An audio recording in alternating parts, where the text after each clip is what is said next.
La prédication de la mort du Christ sur une croix est une folie aux yeux de ceux qui se perdent. Mais pour nous qui sommes sauvés, elle est la puissance même de Dieu.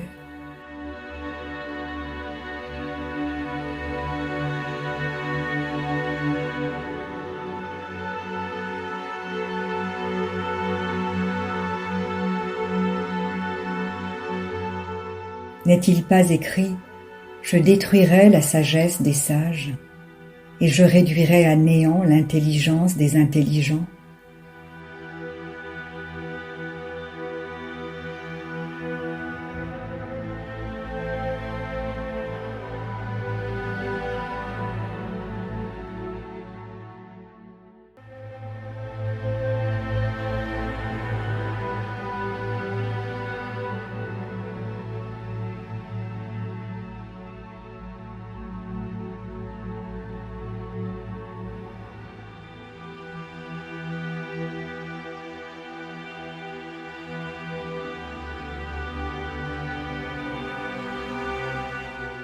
Où est le sage? Où est le spécialiste de la loi? Où est le raisonneur de ce monde? Dieu n'a-t-il pas changé en folie la sagesse du monde?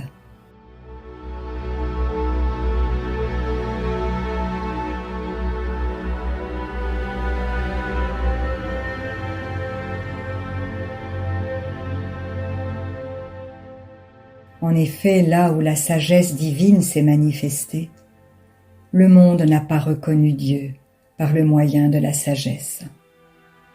C'est pourquoi Dieu a jugé bon de sauver ceux qui croient par un message qui paraît annoncer une folie.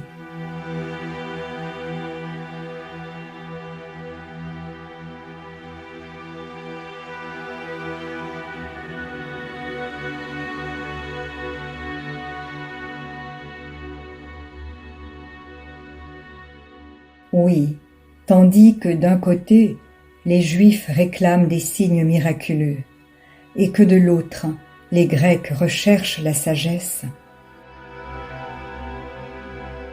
Nous prêchons un Christ mis en croix.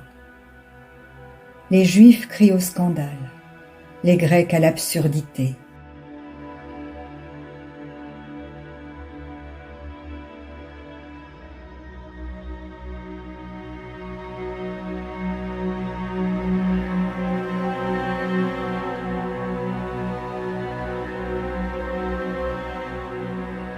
Mais pour tous ceux que Dieu a appelés, qu'ils soient juifs ou grecs, ce Christ que nous prêchons manifeste la puissance et la sagesse de Dieu.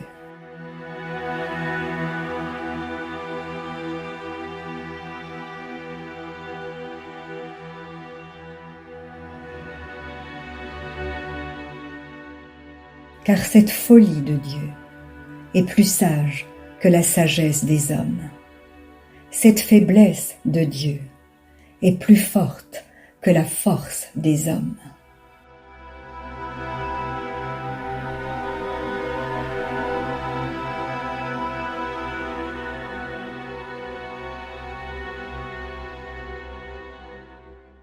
Considérez donc votre situation, frères.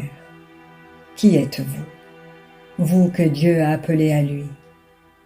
On ne trouve parmi vous que peu de sages, selon les critères humains, peu de personnalités influentes, peu de membres de la haute société.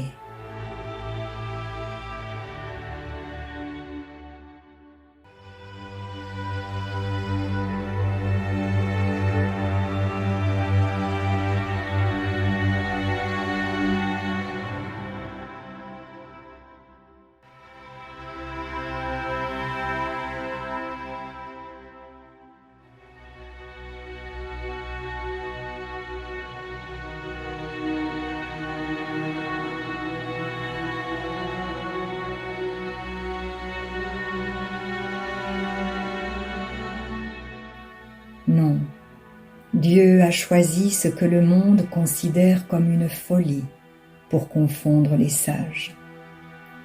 Et il a choisi ce qui est faible pour couvrir de honte les puissants.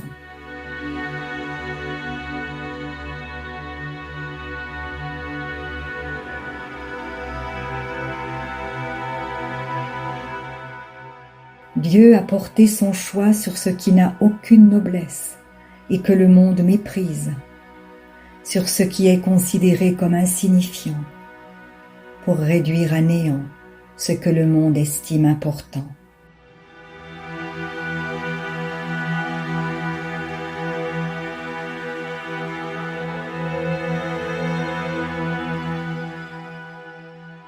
Ainsi, aucune créature ne pourra se vanter devant Dieu.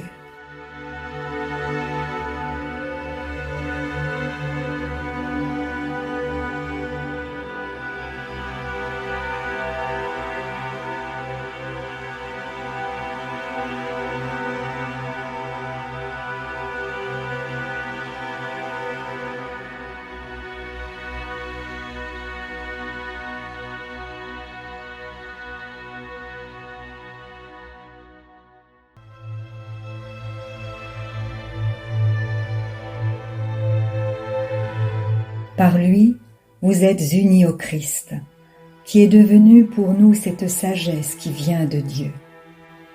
En Christ, en effet, se trouve pour nous l'acquittement, la purification et la libération du péché.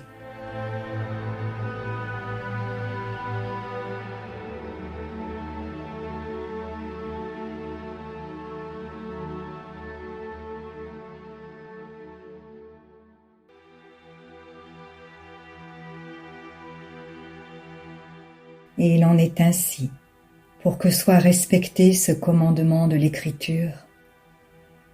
Si quelqu'un veut éprouver de la fierté, qu'il place sa fierté dans le Seigneur. Amen.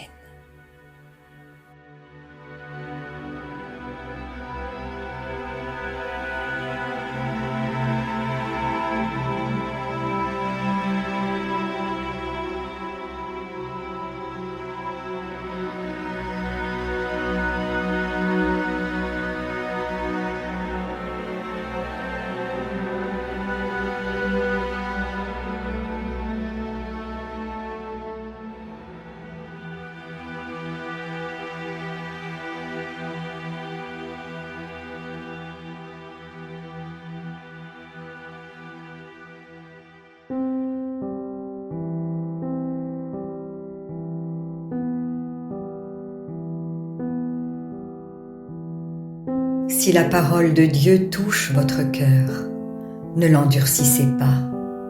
C'est Jésus qui se manifeste.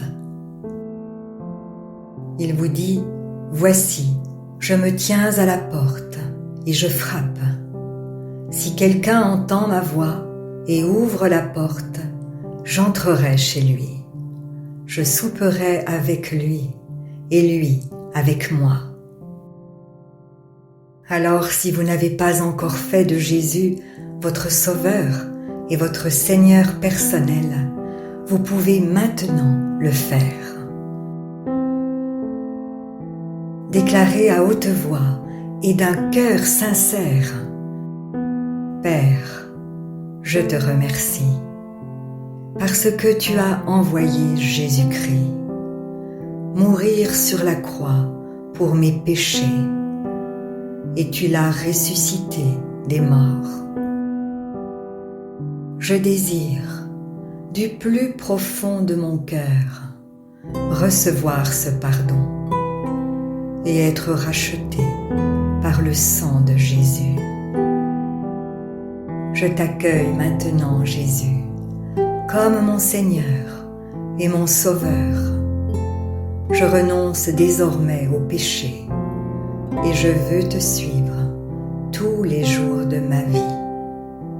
Au nom de Jésus. Amen. Si vous avez fait cette prière, dites-le nous simplement dans les commentaires. Nous prierons pour vous et nous nous réjouirons avec le ciel tout entier, car Jésus a dit « Sachez qu'il y a plus de joie dans le ciel pour un seul pécheur qui se repent que pour 99 justes qui n'ont pas besoin de repentance. Puis continuez de vous fortifier et de vous purifier par la parole de Dieu. La foi vient, mais elle ne vient que d'une seule source, de ce qu'on entend de la parole de Christ. Demandez à l'Esprit Saint de vous guider et de vous éclairer dans sa connaissance. Il vous conduira dans toute la vérité. Il vous équipera pour toutes les circonstances de votre vie. Vous verrez que peu à peu, il vous révélera ce que ne peuvent comprendre ceux qui ne vont pas dans la parole. Car l'homme naturel n'accepte pas ce qui vient de l'Esprit de Dieu. C'est une folie pour lui. Il est même incapable de le comprendre, parce que c'est spirituellement qu'on en juge. Et maintenant, ne restez pas seul. Trouvez une église qui se nourrit de la parole et y est fidèle. Soyez vigilants dans les enseignements que vous écoutez, car plusieurs faux prophètes s'élèveront et ils séduiront beaucoup de gens. Et en toute chose, faites une confiance absolue au Seigneur. Vous êtes richement bénis.